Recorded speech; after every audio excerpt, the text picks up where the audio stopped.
Hello দর্শক, welcome back to my channel. আজকের পর্বে শেয়ার করব দুটো সিদ্ধ আলু আর অল্প একটু ছানা দিয়ে দুর্দান্ত স্বাদের একটি রেসিপি। বাড়িতে মাছ, মাংস, ডিম কিছুই না থাকলে শুধুমাত্র দুটো সিদ্ধ আলু আর অল্প একটু ছানা দিয়ে বানিয়ে নিতে পারেন রাজকীয় স্বাদের এই রেসিপিটি। আশা করি রেসিপিটি সবার ভালো লাগবে। রেসিপিটি বানানোর জন্য আমি এখানে দুটো মিডিয়াম সাইজের সিদ্ধ আলু নিয়েছি আর এখানে নিয়েছি অল্প একটু ছানা। এবার প্রথমেই সিদ্ধ আলুগুলোকে আমি এভাবে একটা ম্যাশার দিয়ে ম্যাশ করে নেব। এবার আমি এখানে সামান্য একটু লঙ্কার গুঁড়ো দিয়ে দিচ্ছি এবং সেই সাথে দিয়ে দিচ্ছি স্বাদ মতো লবণ।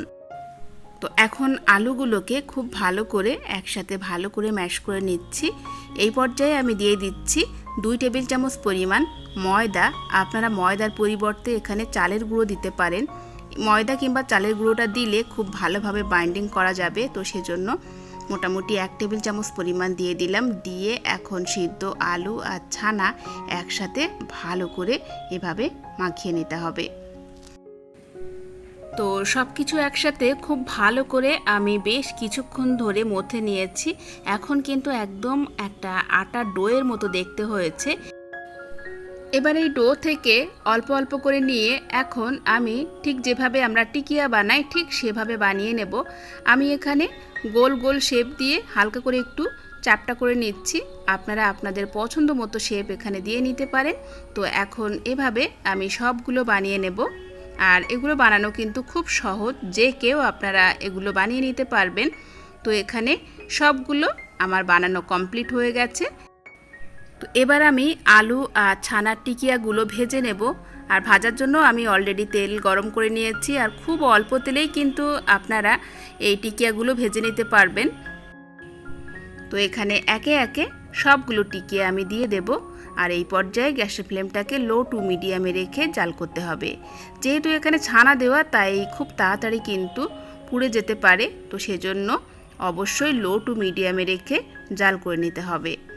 তো মোটামুটি 1-1.5 মিনিট ধরে আমি জাল করে নিয়েছি। এখন আমি এগুলো উল্টে দেব।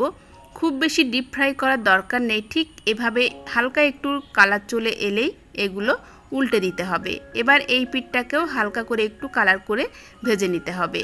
তো এখানে 2 পিঠ কিন্তু খুব সুন্দর একটা কালার চলে এসেছে, দেখেই আপনারা বুঝতে পাচ্ছেন অসাধারণ হয়েছে দেখতে। আর এগুলো দেখতে যতটা সুন্দর, খেতেও কিন্তু ততটাই সুস্বাদু। তো এখানে 2 পিঠ কিন্তু খুব সুন্দরভাবে ভাজা হয়ে গেছে। এখন আমি এগুলো তুলে নিচ্ছি।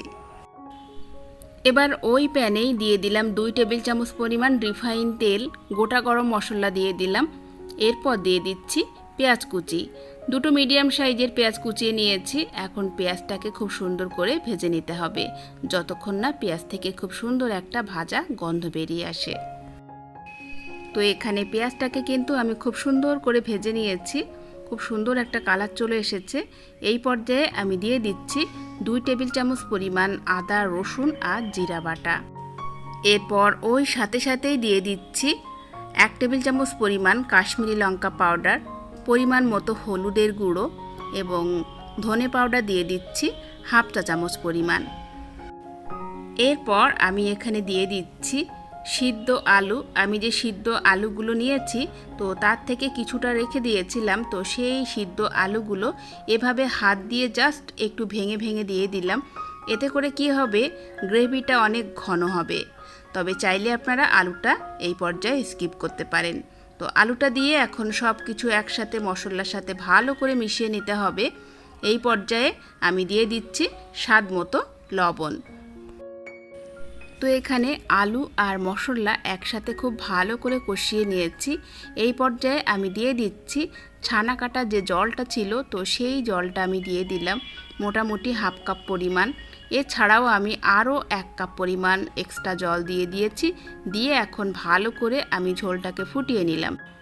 তো এভাবে ঝোলটা ভালোভাবে ফুটে উঠলে এখন দিয়ে দিচ্ছি আগে থেকে ভেজে রাখা আলু আর ছানার টিকিয়া। সবগুলো আমি একে একে দিয়ে দিলাম। দিয়ে এখন লো টু মিডিয়ামে রেখে জাল করে নেব আরও 3 থেকে 4 মিনিটের মতো। মোটামুটি 2-3 মিনিটের মতো জাল করে নিয়েছি। আর এই পর্যায়ে দিয়ে দিচ্ছি প্রায় 3 টেবিল চামচ পরিমাণ দুধের সর। আপনারা এখানে দুধের সরের পরিবর্তে ফ্রেশ ক্রিম দিতে পারেন। তো দুধের সরটা দিয়ে ভালোভাবে নাড়াচাড়া করে নিলাম। এরপর উপর থেকে দিয়ে দিচ্ছি গরম মশলা পাউডার এবং ধনিয়া পাতা কুচি। তো এখন কিন্তু আমাদের রান্নাটা অলমোস্ট রেডি। দেখেই বুঝতে পাচ্ছেন কতটা লোভনীয় হয়েছে ছানা আর আলুর এই লোভনীয় স্বাদের রেসিপিটি। তো দেখলেন তো বন্ধুরা, মাছ মাংস ডিম ছাড়াই শুধুমাত্র সামান্য একটু ছানা আর কয়েকটা সিদ্ধ আলু দিয়ে একেবারে রাজকীয় স্বাদের একটি রেসিপি তৈরি হয়ে গেল। আশা করি রেসিপিটি আপনাদের সবার ভালো লেগেছে, অবশ্যই ট্রাই করবেন। আজকের মতো বিদায় নিচ্ছি, দেখা হচ্ছে আগামী পর্বে নতুন রেসিপি নিয়ে। আল্লাহ হাফেজ।